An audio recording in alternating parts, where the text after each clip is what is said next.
una po namin ginawa ma'am is binabad po namin ng tatlong manding ng deionized water for 12 hours po para po mag-react talaga yung CPD. And then kasama niyo po talaga siya sa then after that po ng 12 hours, yung ginawa po namin is nag-prepare po kami ng aqueous solution, dalawang aqueous solution po yung ginamit namin, which are yung MPD, 100 grams ng MPD at 50 grams po ng CPD ay i-dissolve or i-dissolve namin sa deionized water na 5 liters. Then after po nun, ibababad po namin sila. Ang isang membrane ibababad po namin sa solution namin for about 5 minutes po. Then after that 5 minutes po, ipo-pull out po namin siya. Then aalisin po namin yung mga excess water by gravity po. And then i-immerse po uli namin siya to another aqueous solution which is yung TMC po, which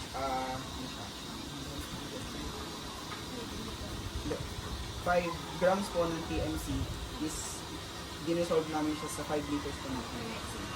And after po nun, pull out din po uli and then yung excess na liquid to gravity po and then pinasok po namin siya sa oven po for about 60 degrees Celsius for 8 minutes po.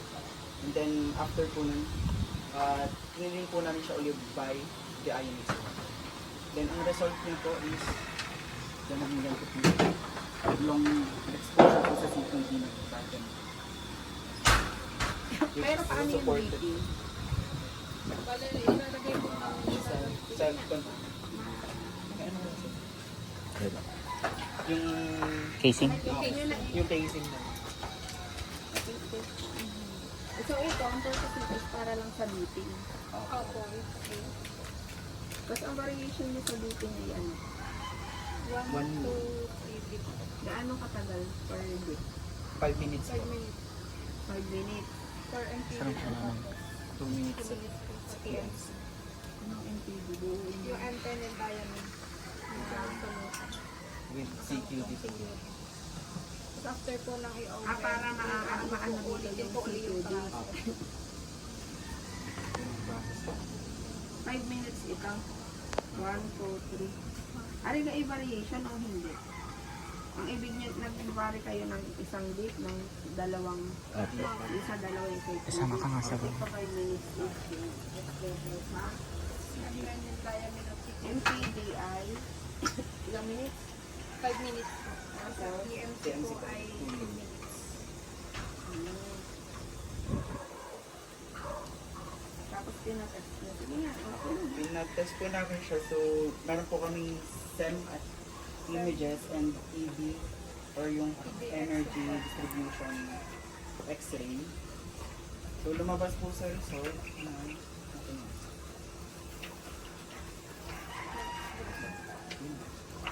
Naka yung table.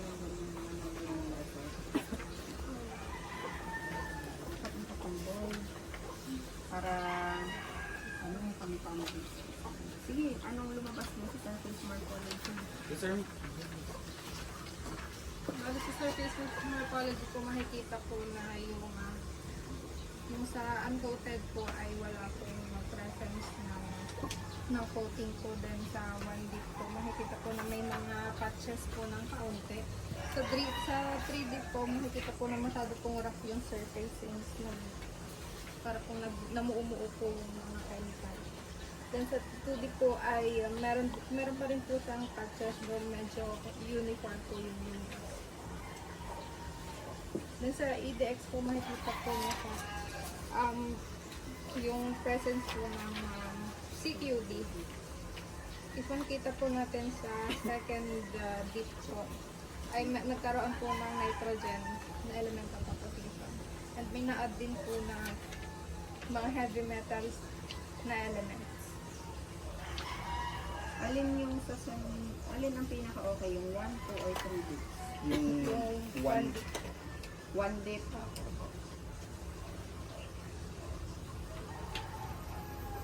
Yung ano po ito naman.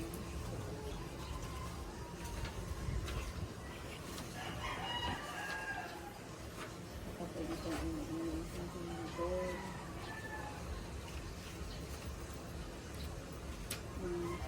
1 bit.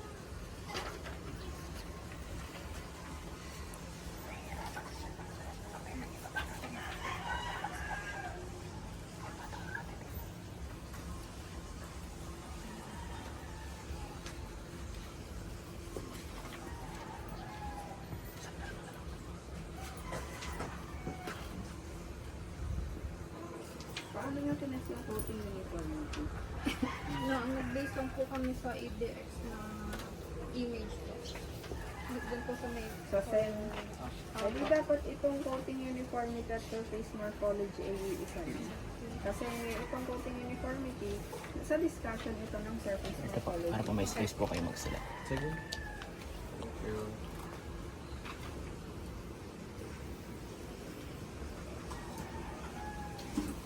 Paano kayo nag-decide na pumili doon sa tatlo? Paano naging basis ninyo Sa sa water selection? result po, pinagbasihan. Sa? Water result po. Sa result po. Ibig sabihin, lahat ng tatlong sample, pinatest nyo siya ng surface morphology, elemental composition at contact angle. Tapos, hindi kayo pumili, lahat ng tatlong yun, tinest nyo ng preliminary testing. Opo. Okay. Sa anong inyong yung pinaka-basis dito sa Yung result po. Result po ng water. Bakit final testing award? Wala kayong preliminary testing? Yung sa testing ng din po ng water. Ano ba yun? Wala silang preliminary testing. Kasi po, dito dapat po ay mag-build muna kayo ng sa preliminary testing purpose is yun yung kakaroon kayo yung boundary conditions, ba? And then dapat ano nyo muna pipili kayo ng mga optimal na parameters. So yun yung tinatanong kanina ni Ma'am kung may variation. Nag-vary po kami sa flow rate po ng machine po. Okay. Yung GPM, 0.5. Bukod 1 doon, at yun lang po ang ayun lang. yung sa flow rate po pagpasok po ng arco. 1.51 at 0.5. Ganun kalaki effect ng pagbabago ng GPM. Opo, mas malinis po kapag po mas mababa po yung flow rate ng So flow rate lang, inano nyo, which is wala dito sa akin. Sa objectives ano, idadag nyo yung kasi okay po siya. dapat nyo sa scope nyo lang. Opo. Ilalagay nyo po dito. Kasi bago kayo mag-ano, kasi yun lang ang ano, yun lang ang Opo, sa machine po. doon sa overall machine. Okay. Excuse me. Sa bagay, kahit sa malaking water treatment system naman nga, malaking factor ang flow rate. Kaya lang, ano bang flow rate lang? Yun nga lang, Wala pa akong nakitang water treatment system na ang independent variable ay flow rate lang. Digo.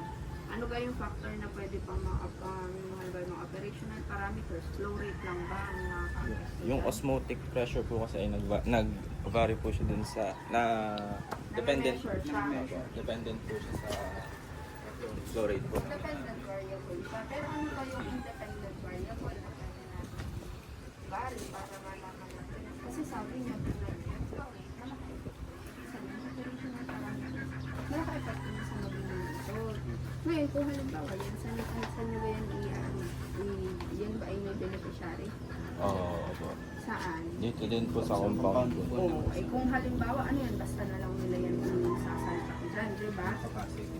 Ano nga Ano capacity kung niya? capacity, wala kayong pinis na capacity, kung i-test mo kung i-test natin set. Sinasabi ni Sir Lennon, ano kung capacity? Anong operating capacity kayo?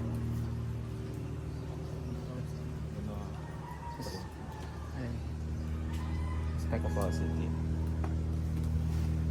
Diga, kailangan nyo muna dapat alam natin kung saan gagamitin nyo ng beneficiary nyo. Sa compound po nila pang drinking water. Hindi siya sa dito din. Dito din po. Serye po dito. Dapat, so ibig sabihin may mga ganitong tanke. Opo. Apo. Nandun na. 1,000 liters po yung product. Yung product, ito sa product. Pero ibig sabihin, saan magagaling ang tubig? Sa deep Deep well well po. Diga, siyempre. So, anong pang inom? Opo. Oo, medyo mabigat. So, ano yan? Potable Continuous or Kapag pag po napuno yung product tank po ay nag-automatic po nagtitulog yung mga so, para po hindi so continuous parang basically continuous lang siya doon may parang may nakasystem na pagpuno na Opo. So dapat din po kasama din yung operating capacity. Kasi syempre, hindi naman natin pwede basta sabihin na pwede mo siyang i-ano sa lahat ng klase ng ano nga ito, kung saan mo kukunin yung tubig. Consider na ba yan? Na-solve ko na din po namin. Pero ang tanong ay yes or no? Na consider po yun. Opo. Kung ano magiging consent po kunin mo. Kasi doon yung i-design nyo. Kung sa kanila no, so dapat naka-design yan na pang sa deep well ako ng Opo. Opo. naka-design naman. Opo. Opo. Okay. Ito ba mga tubo ay saan connected? Ito po ay sa tank po. Okay. May kasama din to. Opo. Ito po. sa loob. Ito po ang product Kasama yan. Opo. Sige nga, i-tingnan. Parang